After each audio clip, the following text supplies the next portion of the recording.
Assalamualaikum warahmatullahi wabarakatuh. Waalaikumsalam warahmatullahi wabarakatuh.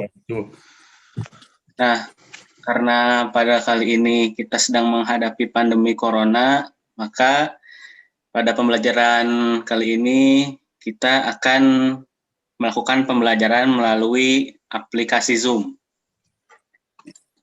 Nah, pada pertemuan kali ini kita akan membahas itu tentang ijma. Apa sih itu ijma, apa syarat-syaratnya, dan apa saja macam-macam ijma. Langsung saja kepada materinya.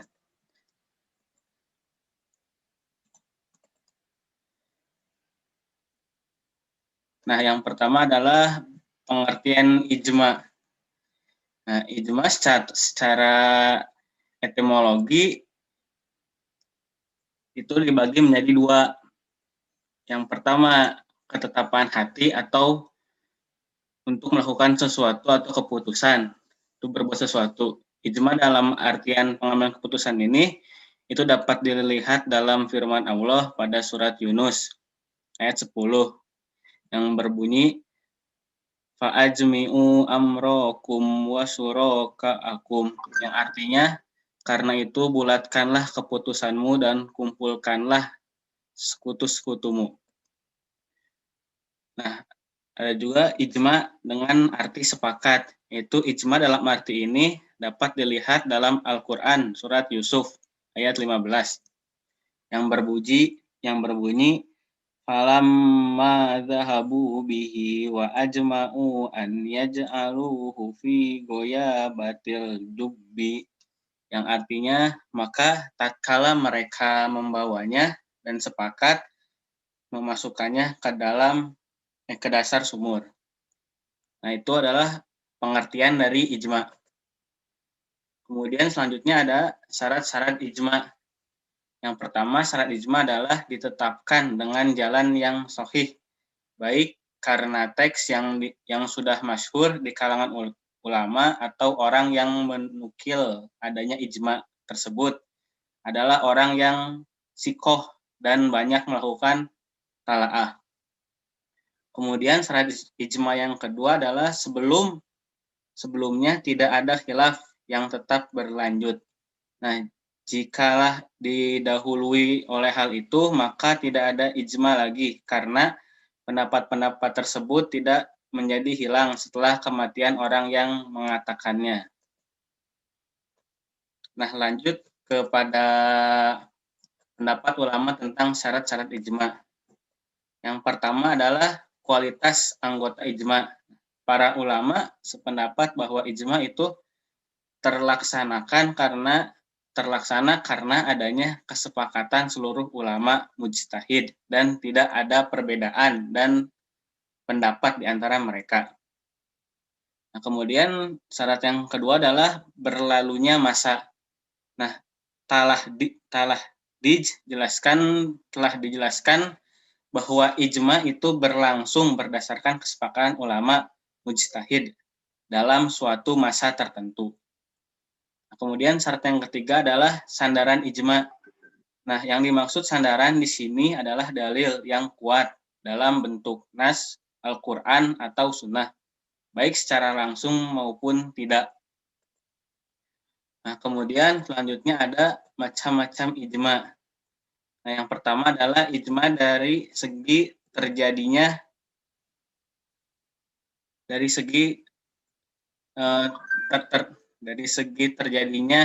ada dua.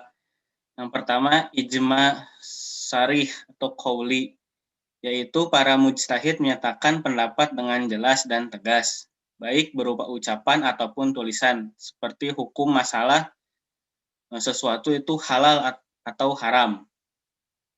Nah, yang kedua adalah ijma sukuti atau ikrori, yaitu sebagian para mujtahid tidak menyatakan pendapat dengan jelas dan tegas, tetapi mereka terdiam diri atau tidak memberikan reaksi terhadap suatu ketentuan hukum yang telah dikemukakan mujtahid lain yang hidup di masanya.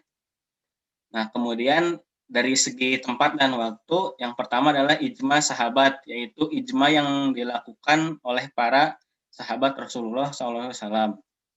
Nah, dan yang kedua adalah ijma khulafaur rasyidin, yaitu ijma yang dilakukan oleh Khalifah Abu Bakar, Umar, Utsman, dan Ali bin Abi Thalib. Nah, tetapi setelah Abu Bakar meninggal, dunia ijma tersebut tidak dapat dilakukan lagi. Kemudian adalah ijma ahli Madinah, yaitu ijma yang dilakukan oleh ulama-ulama Madinah pada masa tertentu. Nah, dan yang terakhir adalah ijma ulama Kufah, yaitu kesepakatan ulama-ulama Kufah. Nah, setelah tadi membahas macam-macam ijma, kita lanjut kepada fungsi ijma. Nah, fungsi ijma itu meskipun Al-Quran sudah diturunkan secara sempurna dan lengkap, tetapi tidak semua hal dalam kehidupan manusia diatur secara detail oleh Al-Quran maupun hadis. Nah, selain itu, perbedaan keadaan saat turunnya Al-Quran dengan kehidupan modern, sehingga jika terdapat masalah baru, maka diperlukan aturan-aturan dalam kehidupan sehari-hari. Jadi, saat itulah umat Islam memerlukan ijma sebagai sumber hukum yang ketiga setelah Al-Quran dan Al-Hadis. Nah, kemudian kedudukan ijma sebagai dalil hukum.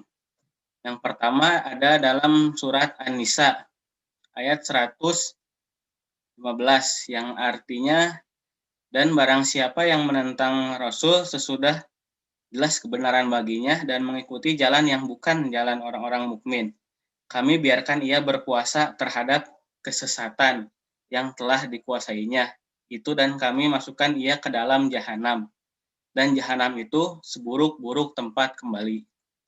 Nah, dan yang kedua adalah surat Al-Baqarah ayat 143 yang artinya, dan demikian pula kami telah menjadikan kamu umat Islam, umat yang adil dan pilihan agar kamu menjadi saksi atas perbuatan manusia dan agar Rasul menjadi saksi atas perbuatan kamu. Nah, dan yang ketiga adalah surat Al-Imran ayat 10 yang artinya kamu adalah umat yang terbaik yang dilahirkan untuk manusia, menyuruh kepada yang makruh dan mencegah dari yang mungkar. Nah, itu adalah hukum dari ijma. Selanjutnya yang keempat itu dari Quran surat Ali Imran ayat 103 yang artinya, dan berpeganglah kamu semuanya kepada tali agama Allah dan janganlah kamu bercerai-berai.